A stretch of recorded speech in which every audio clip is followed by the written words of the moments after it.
আমি আজকে আপনাদের সাথে শেয়ার করব গরমে কী করে ফুলের বীজ থেকে আপনারা চারা তৈরি করে নিতে পারেন।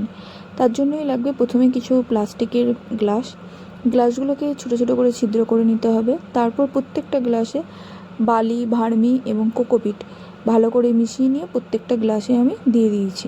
মিশো থেকে আমি কিছু ফুলের বীজ অর্ডার করে নিয়েছিলাম। সেখান থেকে এখন আমি গরমের কিছু ফুলের বীজ নিয়ে এই গ্লাসগুলোতে আমি এক এক করে দিয়ে এইভাবে আমাকে প্রত্যেকটা গ্লাসে এক এক করে বীজগুলি দিয়ে দিতে হবে। প্রত্যেকটা গ্লাসে এইভাবে বীজগুলি দিয়ে দেওয়ার পর আমি কিছুটা ওপর থেকে কোকোপিট ছড়িয়ে দিচ্ছি।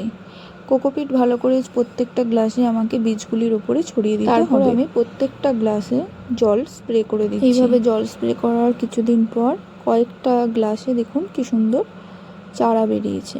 এইভাবে বীজ থেকে আপনারাও চারা তৈরি করে নিতে পারেন। ভিডিওটি ভালো লাগলে অবশ্যই লাইক, কমেন্ট এবং সাবস্ক্রাইব করবেন। ধন্যবাদ।